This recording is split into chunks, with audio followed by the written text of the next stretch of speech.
Welcome to Between Two Kernels. I am your host, Kelly Shortridge, and to my left is Sounil Yu, who is gainfully unemployed.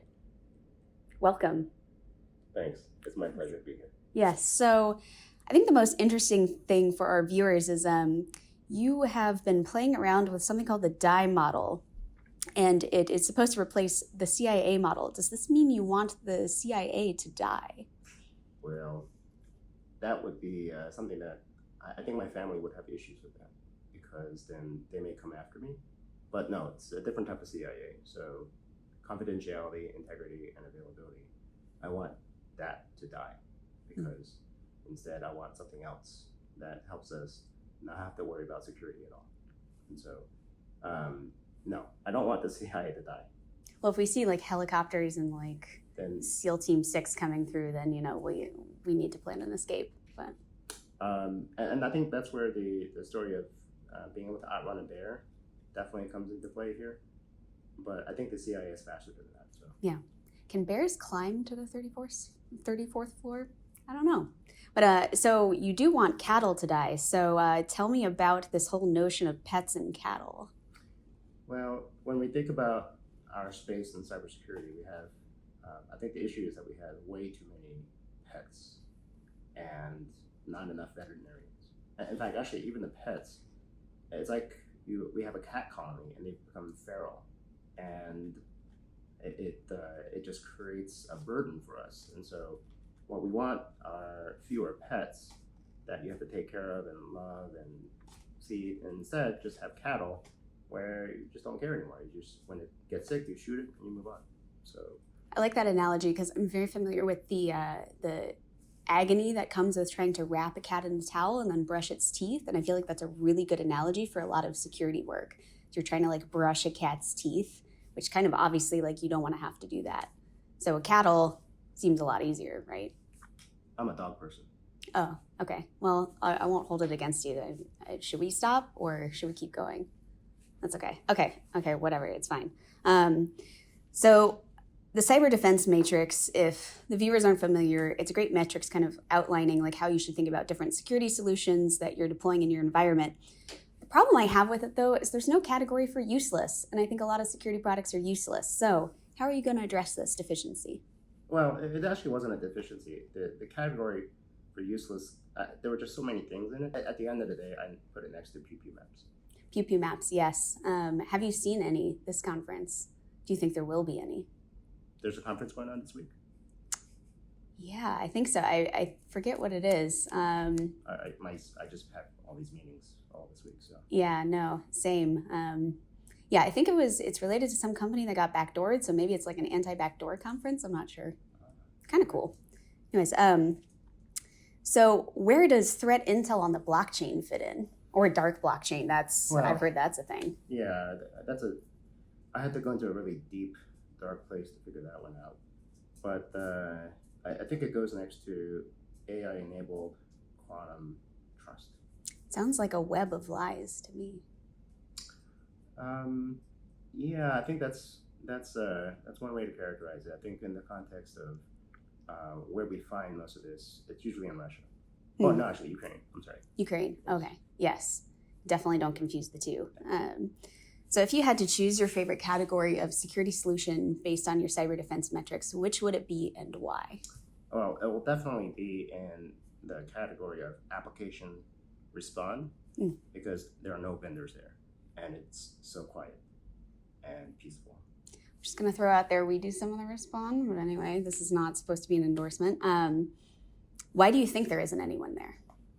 Well, it's because there's a lot of idiosyncratic aspects of doing that function, and it's hard to generalize.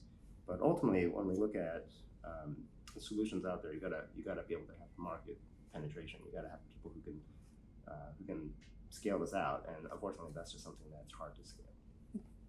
Makes sense. So similarly, why does no one care about recovery? Well, I think it's sort of like the pharma industry, where you just don't want people to get better. So when you go to recover, if you come up with better solutions like DIE, which is really a recover-oriented approach, then you no longer have a problem to solve. If you are a cyber veterinarian, don't you want sick pets? And so I think the market will not focus on that until we as practitioners change that.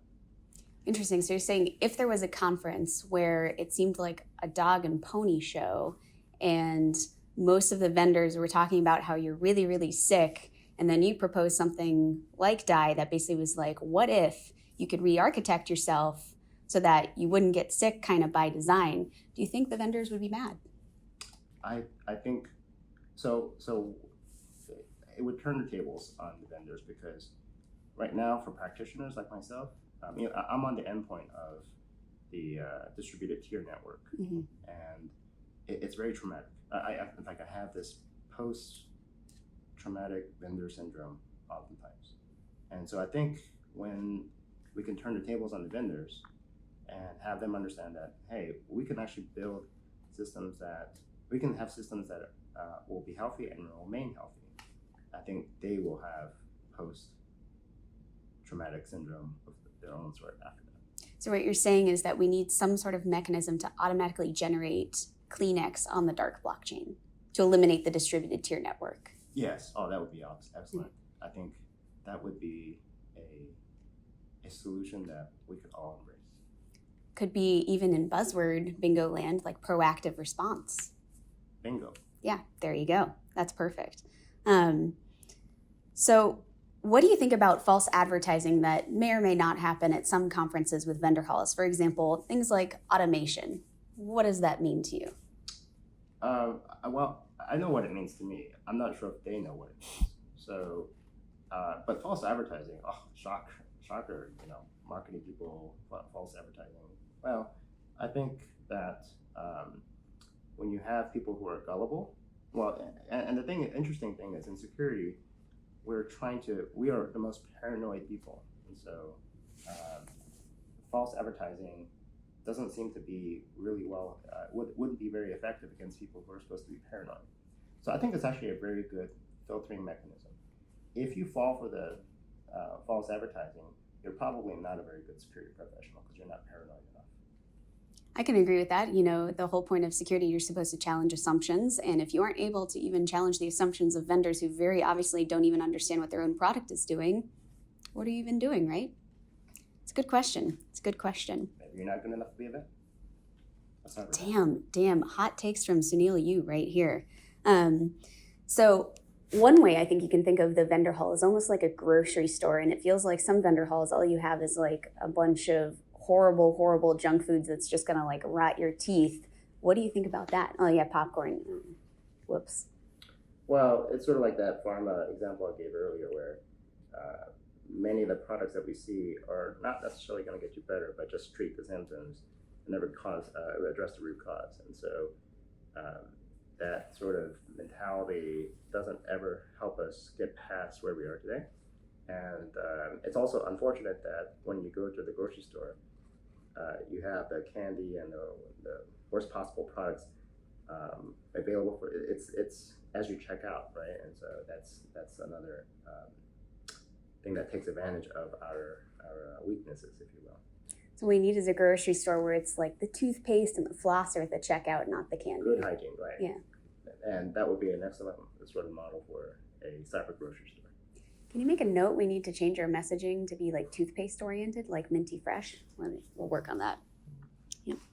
So how can the attack surface of the CISO be mapped? I was thinking things like hour-long buzzword-filled product pitches, budgets getting slashed. What are some of the other things that can cause a CISO to have a meltdown and make it difficult to recover? Well, as you may expect, I think about these sort of things as frameworks. So when I think about the attack surface of a CISO, I have to go through maybe like the 5 senses. So taste, sight, hearing, touch, smell. And so I think what would be the most effective against a CISO would be those things that hit most of those attack surfaces. So if I think, for example, like a juicy, sizzling steak, that would be hitting, 3, 4 of the attack surfaces of a CISO. Is that why the vendors that fly people around the world for steak dinners end up getting bought? Probably, yes. But if all you have is a squishy ball, you only have one attack surface that you're covering.